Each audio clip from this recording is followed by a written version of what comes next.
It's time to talk politics with Ronnie and Sheila. Good evening, everyone. This is TakeBack.org. I'm Sheila. Ronnie's on vacation this evening, and we have a special edition of our show. We're going to talk about an issue that's really hot this year and important, health care. And we have as our very special guest, Dr. Paul Epstein, a naturopathic physician who specializes in mind-body integrative medicine. And as we go through our next half hour with you, we'll get an idea of exactly what it is that you do. Mm-hmm. But let me start by asking you to comment on all of the recent issues involving the passage of the president's health care plan and giving insurance. And one of the things that I keep thinking about is, if people don't have insurance, they're not going to go to the doctor for preventive things. They're only going to go when they're very, very sick. How does that issue play into the kind of work that you do?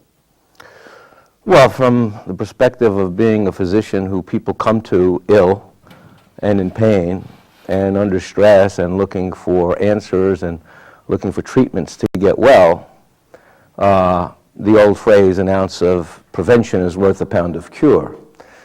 So the essence of our medicine as a treatment is to also engage the person in using their illness as an opportunity to change their lifestyle, not only to treat that particular aspect of what's wrong when they come in, but to prevent further deterioration and to promote health as well.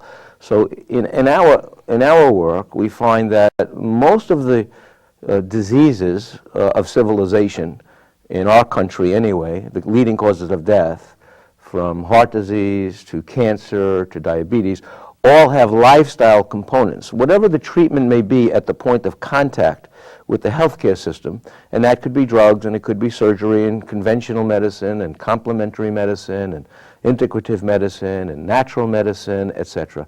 But at some point, engaging the patient in lifestyle changes. Most obvious one is obviously the effect of smoking, to stop smoking, and we know there's an obesity epidemic in America leading to increased diabetes diagnosis for adult onset diabetes, and we know with heart disease there are risk factors with stress and smoking and weight and cholesterol and high-fat diets. So the issues that are at the core of illness in this country, much of it is created by and can be healed by diet change. Okay, but as I started to ask you, it seems like the whole apparatus of our healthcare system is not geared to having people look at their illness in the way that you would like to have them do it. That's true. Is that true? And that's the challenge that we have, but that's changing slowly but surely as my kind of medicine becomes more mainstream. Okay. As more hospitals have integrative medicine, recognizing the importance of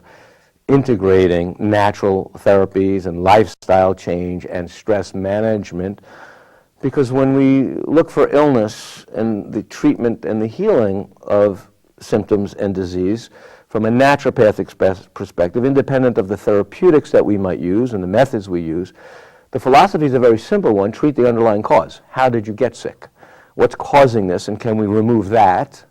That's one factor. We also want to treat the whole person as well as the symptom and the disease, that no two people with the same disease get the exact same treatment. Isn't that how it goes? I have a strep throat and Ronnie has a strep throat. Don't we get the exact same medicine and then we're all going to get better? On one level, that may be true, but that's for strep throat. But it may not be true for many other illnesses and chronic diseases that people suffer from. And there may be aspects of their treatment that are uniform. Or maybe I got my strep throat because I got overstressed. I mean, I assume each person is different and unique. So there's a Dr. Osler from the 1700s who said it's just as important or more important to know the person who has the disease than it is to know what disease the person has. So if a person has heart disease, they may need medication to lower their blood pressure. They may need support to thin the linings of their arteries to prevent that. Okay. But if we're going to treat the person, each person will have a different genetic makeup, a different lifestyle makeup, the components, and yes, everyone might need to watch their diet, but what that might be different for each person. Okay, So you well, treat let's the start individual. on the ground floor, because I'll bet a lot of our viewers really don't have a good understanding of what naturopathic medicine is. So let me let's just get the basics. Okay? You have a degree that is called an ND degree, is that? Yeah, that's the, Naturopathic those are the doctor? initials after my name, Okay. ND, And you're naturopathic not- doctor. So explain how that's different from an MD, because you are a physician, Mm-hmm. but how is that different from an ND? Let's start there, and then we'll keep Well, in going. Connecticut, naturopathic physicians are licensed and we're covered by insurance, and we go through a pre-med period, which is very similar to conventional medicine. In the first 2 years of our medical school, we go through a 4-year medical program. The first 2 years are very similar to conventional medicine in terms of learning about the body and in terms of anatomy and physiology and pathology. Where we differ and how we focus is in the therapeutics that we use. Obviously, conventional medicine, allopathic medicine, focuses on drugs and surgery as the main modality, and the physicians in allopathic conventional medicine will often specialize in parts of the body. So we have the urologist and the urinary system, the gastroenterologist for the digestive system, we have the cardiologist for the cardiovascular system, and so the doctors specialize in parts of the body. Now, the context of what I'm going to be speaking about in terms of what a naturopathic physician is not meant necessarily to replace conventional medicine. It's not meant to be in place of or instead of necessarily an either-or scenario, but this is where the concept of integration comes in. So the modalities or the therapies that a naturopath is trained in to use to try to treat disease and promote health and prevent disease, because we work on all those levels, is with natural therapies such as diet and nutrition, what people eat, vitamins and minerals. Herbal medicine. Most of the medications that people use, like digitalis, is an herb. It's a medicine where we extract a specific component of that herb and we make it into a medicine. But herbal botanical medicine is another component of naturopathic care from a modality and a therapeutic standpoint. Another whole area is Chinese medicine or acupuncture, which works with the energy meridians in the body, and that's over 2,000 years old and been practiced in the East and China for centuries.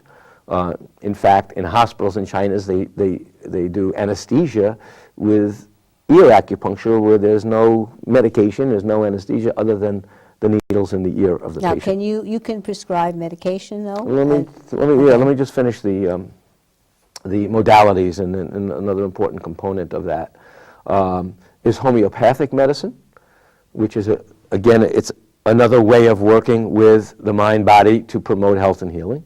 And these are actually, many of them, older than what we call modern medicine in terms of being more traditional and coming from time. And with the latest in studies in complementary medicine, and the federal government now actually has a organization that actually studies complementary medicine to ensure that the work that we do is evidence-based.